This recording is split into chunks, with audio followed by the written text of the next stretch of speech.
ধন্যবাদ আপনাকে। আমি ডাক্তার নাসের। আমি আমার বাড়ি বোয়ালখালী।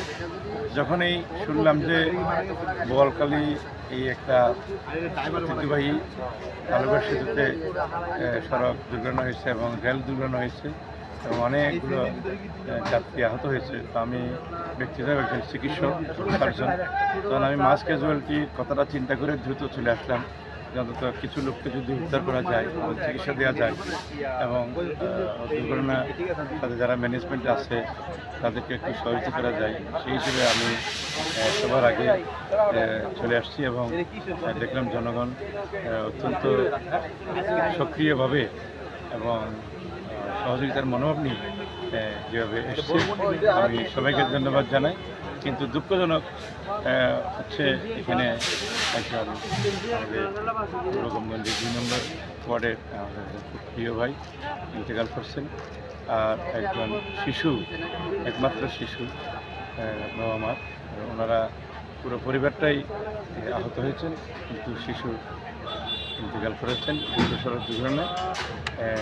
এবং আরও অনেকেই মুমূর্ষু অবস্থায় বোয়ালখালী হাসপাতাল, চট্টগ্রাম মেডিকেল হাসপাতাল এবং আরও অন্যান্য হাসপাতালে চিকিৎসাধীন আছে।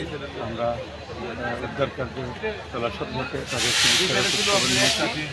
সবচেয়ে প্রশংসনীয় হচ্ছে আমাদের বোয়ালখালীর পিএনও প্লাস ভারপ্রাপ্ত কর্মকর্তা এবং সেনাবাহিনী সকল কর্মকর্তা প্লাস সৈনিকবৃন্দ উপস্থিত হয়ে উদ্ধার কার্যে এখানে এই ঘটনায় ঘটার মধ্যে যে রেল গেটের যেই দায়িত্বরত কর্মীরা ছিল তাদের গাফিলতি ছিল, এই বিষয়ে আপনি কি মনে করেন? আসলে কোথাও না কোথাও তো একটা ত্রুটি হয়েছে, না হলে তো এই দুর্ঘটনা ঘটতো না।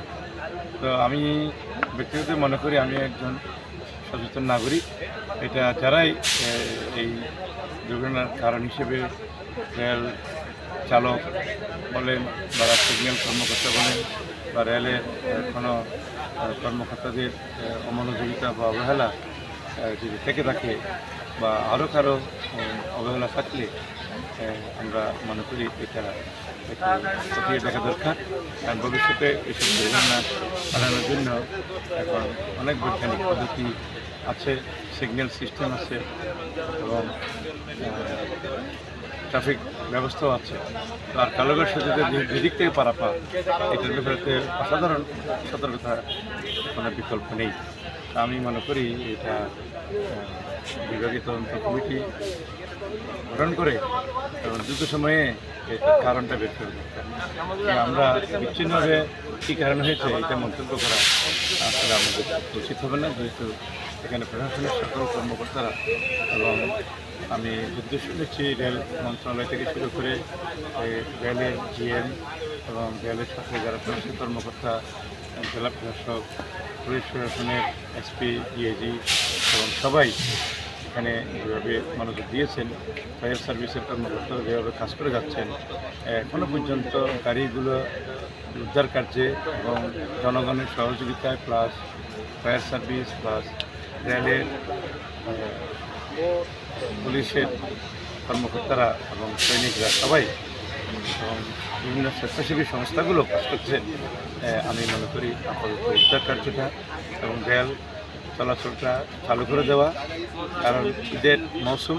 আমি সবাইকে ঈদের এই কষ্ট এবং ভোগান্তি রয়েছে, অথচ এখানে একটা ঈদুল আজহার আগামীকালকে একটা দিন বাকি, অনেকের কেনাকাটা, অনেকের প্রস্তুতি সব কিছু রয়েছে, সেগুলো বিঘ্নিত হয়ে গেছে এবং আমাদের আনন্দের সময় আমাদের একটা বেদনা পরিবেশ, এটা আমাদের কখনোই কাম্য ছিল না। তবু আসলে আমি মনে করি এই ঘটনার যেন পুনরাবৃত্তি না হয়। সাথে সাথে আর একটা গোমদণ্ডিতে একটা রেল ক্রসিং আছে, সেই রেল ক্রসিংটাও আমার মনে হয় এখানে নিরাপত্তা ব্যবস্থা, সিগন্যাল ব্যবস্থা অপ্রতুল, কারণ ওখানেও অতীতে দুর্ঘটনা ঘটেছে এবং অনেক দুর্ঘটনার খবরও আছে, অনেক মৃত্যুর খবরও আছে।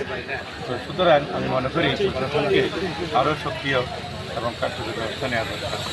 আর দোষী যারা এটা তদন্তে আসবে, আমি এই মুহূর্তে সন্তোষ করতে পারছি না। ধন্যবাদ।